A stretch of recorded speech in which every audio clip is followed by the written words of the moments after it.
적용된 교리들. 그런즉 이 일에 대하여 우리가 무슨 말 하리요? 여기서 우리라는 말은 국왕의 공식 문서에 나오는 우리도 문학적인 우리도 아니다. 신약에는 이 두 용례 모두 나오지 않는다. 그보다는 기독교 설교의 포괄적, 권고적 우리로서 나 그리고 바라기는 너희 그리고 우리와 더불어 모든 신자라는 의미다. 우리가 무슨 말 하리요? 라는 말 배후에 있는 생각은 나는 내가 무슨 말을 해야 하는지 안다. 너희도 그것을 말하겠는가? 이다. 바울은 독자들에게 말하도록 요청함으로써 그들에게 먼저 생각하도록 청한다. 바울은 그들이 그와 함께 어떻게 이 일이 그들의 현재 상태와 관계 있는지 이해하기를, 다시 말해 그 사실들을 자신에게 적용하기를 원한다. 바울은 로마에 있는 독자들을 개인적으로 알지 못하지만 바울은 20세기에 그의 글을 읽고 있는 우리 역시 개인적으로 알지 못한다. 그들의 상태를 결정하는 것은 모든 시대, 모든 곳에 있는 진정한 그리스도인에게 공통되는 두 요소라는 것을 안다. 첫 번째는 전면적인 의에 대한 헌신이다. 로마서 8장 31절에서 39절까지는 독자들이 의의 종으로 하나님께 굴복했으며 온전히 하나님의 뜻을 행하려 하고 있다고 추정한다. 두 번째 요소는 전면적인 압력들에 노출되는 것이다. 로마서 8장 31절에서 39절까지는 물리적 곤경과 인간의 저기를 그리스도인들에게 흔히 닥치는 운명으로 취급한다. 환난, 곤고, 핍박, 기근, 적신, 궁극적인 박탈, 위험, 칼 등에 직면하는 것은 바울만이 아니라 우리다. 바울이 제1차 전도 여행 때 회심한 사람들에게 가르쳤듯이 우리가 하나님의 나라에 들어가려면 많은 환난을 겪어야 할 것이다.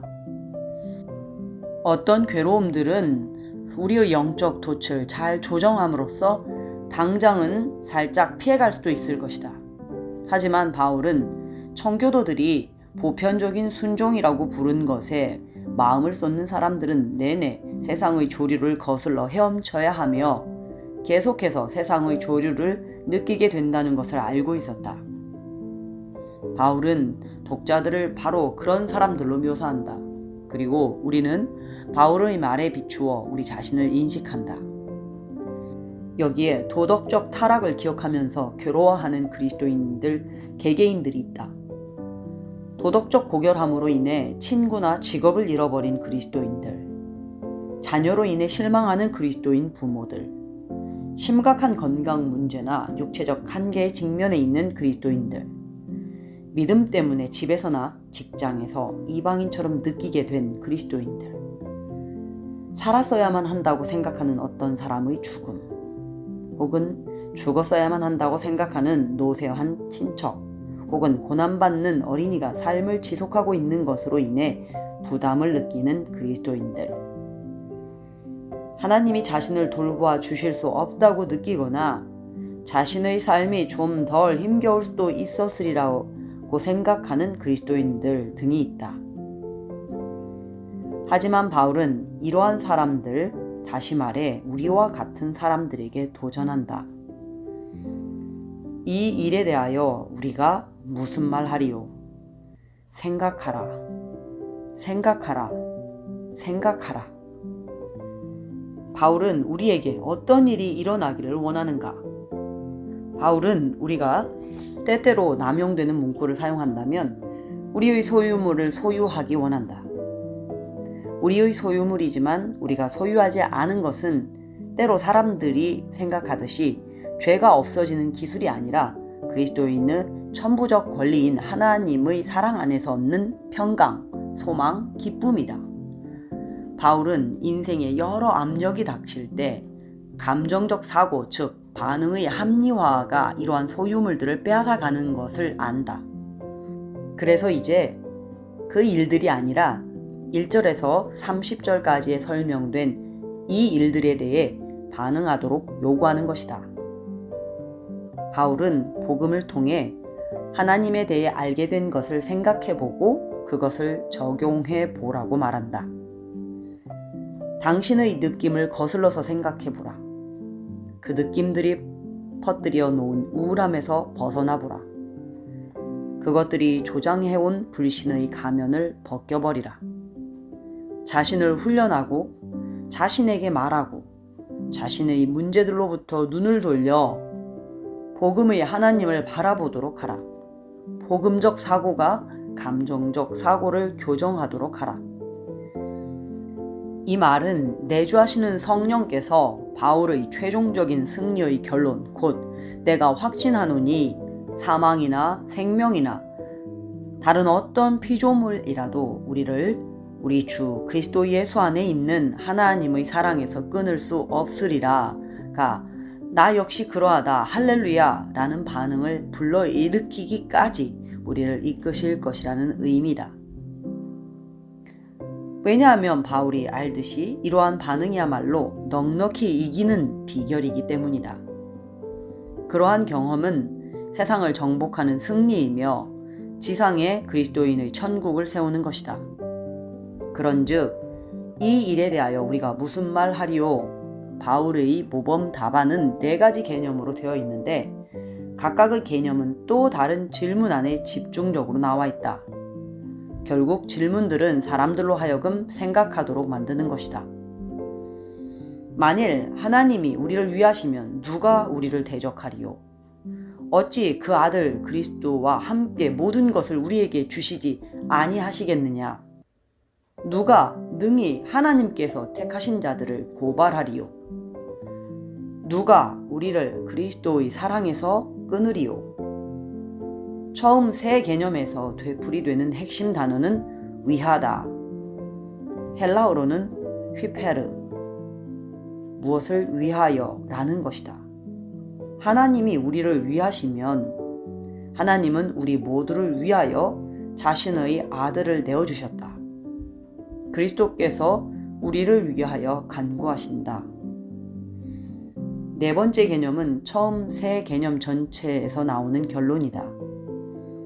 그것은 어느 것도 그리스도 예수, 우리 주 안에서 우리에게 오는 하나님의 사랑으로부터 우리를 끊을 수 없다는 것이다. 이러한 개념들을 순서대로 살펴보도록 하자. 만일 하나님이 우리를 위하시면, 첫째, 만일 하나님이 우리를 위하시면 누가 우리를 대적하리요? 여기 나와 있는 개념은 어떠한 반대도 궁극적으로 우리를 꺾을 수 없다는 것이다. 이러한 개념을 전달하기 위해 바울은 주권적인 보호자이신 하나님의 충족성과 우리에 대한 하나님의 언약적 헌신의 단호함을 제시한다. 만일 하나님이 우리를 위하시면 하나님은 누구인가? 바울은 성경의 하나님 그리고 복음의 하나님 곧 주 여호와 자비롭고 은혜롭고 노하기를 더디하고 인자와 진실이 많은 분 아버지 품속에 있는 독생하신 하나님이 나타내신 그 하나님에 대해 말한다. 이분이 바로 자신의 주권을 알리기 위해 말씀하신 하나님이다. 나는 하나님이라 나 외에 다른 이가 없느니라. 나는 하나님이라 나 같은 이가 없느니라. 내가 시초부터 종말을 알리며 아직 이루지 아니한 일을 옛적부터 보이고 이르기를 나의 뜻이 설 것이니 내가 나의 모든 기뻐하는 것을 이루리라 하였노라. 이분이 바로 아브라함을 우르에서 이스라엘을 애굽의 포로 생활에서 그리고 후에는 바벨론에서 예수님을 무덤에서 이끌어내심으로 주권을 보이신 하나님이며 지금도 죄인을 영적 사망에서 영적 생명으로 일으키실 때마다 똑같은 주권을 보이시는 분이다. 이분은 로마서의 하나님 곧 그 진노가 사람들의 모든 경건하지 않음과 불의에 대하여 하늘로부터 나타나지만 우리가 아직 죄인 되었을 때에 그리스도께서 우리를 위하여 죽으심으로 우리에 대한 자기의 사랑을 확증하신 하나님이다. 이분이 바로 영원부터 그 아들의 형상을 본받게 하기 위하여 미리 정하신 사람들을 부르시고 의롭다 하시고 영화롭게 하시는 하나님이다. 이분이 바로 영국 국교회의 교리 제1조항에 나오는 한 분의 살아계시고 참되신 하나님, 영원하시고 무한한 권능과 지혜와 선하심을 지니셨으며 보이는 것들과 보이지 않는 모든 것을 만드시고 보존하시는 분이다. 덧붙이자면 우리는 이 책에서 지금까지 바로 이 하나님의 도를 공부해 온 것이다. 만일 이 하나님이 우리를 위하시면 이는 무슨 의미인가? 우리를 위하시면 이라는 단어는 언약에 대한 헌신을 표명한다. 앞에서 살펴본 대로 은혜의 목표는 하나님과 우리 믿는 자들 사이에 사랑의 관계, 우리가 최초에 지어질 때 의도된 관계를 형성하는 것이다. 그리고 하나님과 우리의 교제를 이끌어내는 것은 하나님의 언약이다. 하나님은 약속과 명령으로 일방적으로 언약을 부과하신다. 우리는 하나님이 창세기 17장에서 아브라함에게 말씀으로 언약을 부과하시는 것을 본다. 나는 전능한 하나님이라 내가 내 언약을 나와 너 사이에 두어 너와 내 후손의 하나님이 되리라. 나는 그들의 하나님이 되리라. 너는 내 언약을 지키고. 갈라디아서 3장과 4장은 그리스도를 믿는 사람은 유대인이나 이방인이나 할 것 없이 누구나 그리스도를 통해 언약 집단인 아브라함의 씨의 일원이 된다는 것을 보여준다. 언약은 일단 성립되면 지속된다. 하나님이 그것을 계속 유지하시기 때문이다. 하나님은 아버지와 남편과 왕으로서 하나님의 언약 관계는 이러한 인간 모델의 관점에서 제시된다. 자신의 약속과 목적에 신실하시다. 그리고 그 약속 자체인 너희 하나님이 되리라는 약속은 풀어보면 하나님이 우리의 필요를 채우겠다고 맹세하시는 대단히 위대하고 값진 약속들을 모두 담은 포괄적인 약속이다. 이 언약 관계는 모든 성경적 종교의 기초다.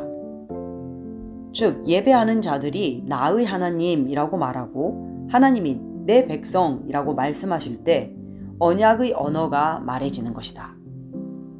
그리고 하나님이 우리를 위하신다는 말 또한 언약의 언어다.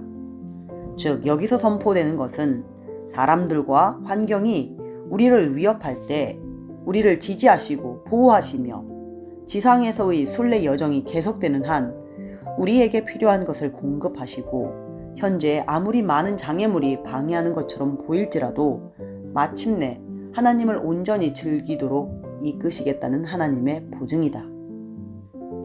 하나님이 우리를 위하신다는 간단한 진술은 사실 성경에 담겨있는 가장 풍성하고 중대한 말 중 하나다. 내가 하나님이 나를 위하신다고 말할 때 그것은 무슨 의미인가? 그 답은 시편 56편에서 볼 수 있다. 거기에 나오는 하나님이 내 편이심이라는 선포는 다른 모든 것을 좌우하는 돌적이와도 같다. 시편 기자는 진퇴유곡에 빠져 있다. 내 원수가 종일 나를 삼키려 하며 나를 교만하게 치는 자 많사오니 하지만 하나님이 그의 편이라는 것을 알므로 인해 그의 기도는 승리의 어조를 띈다. 첫째로 그 점을 알면 하나님이 그의 필요를 잊어버리거나 간과하지 않으셨다는 것을 확신하게 된다. 나의 유리함을 주께서 계수하셨사오니 나의 눈물을 주의 병에 보존하기 위해 담으소서. 이것이 주의 책에 영원토록 기록되지 아니하였나이까. 둘째로 그에게 내가 아뢰는 날에 내 원수들이 물러가리니 라는 확신이 생긴다. 셋째로 공포를 가라앉히는 신뢰의 기초를 제공받는다. 내가 두려워하는 날에는 내가 주를 의지하리이다. 내가 하나님을 의지하였은즉 두려워하지 아니하리니 혈육을 가진 사람이 내게 어찌하리이까. 혈육, 즉 11절에 표현된 대로 사람이 외부에서 그 시편 기자에게 어떤 일을 행하든 간에 말하자면 가장 깊은 의미에서는 아무것도 그를 건드릴 수 없다. 그의 진정한 생명은 사랑 많으신 하나님과의 교제가 있는 내적 생명이며 그를 사랑하시는 하나님은 무슨 일이 일어나든지 그 생명을 보존할 것이기 때문이다. 부수적으로 시편 56편은 또한 하나님이 위하시는 우리가 누구인가 하는 질문에 대답하도록 도와준다. 시편 기자는 참된 신자의 3가지 특징을 보여준다. 첫째로 그는 찬송한다. 그리고 그가 찬송하는 것은 하나님의 말씀이다. 즉 자신의 점검되지 않은 신학적 공상들을 만족시키는 대신 하나님의 계시에 유의하며 그 계시 안에서 그것에 따라 하나님을 공경한다. 둘째로 그는 기도한다. 그리고 그로 하여금 기도하도록 촉구하는 열망은 삶의 목표와 목적으로서 하나님과 교통하는 것, 나로 하나님 앞에 다니게 하시려고이다. 셋째로 그는 갚는다. 자신의 서원들, 즉 신실함과 감사의 서원들을 갚는 것이다. 찬송하고 기도하며 감사하고 신실한 사람은 하나님의 자녀라는 표식을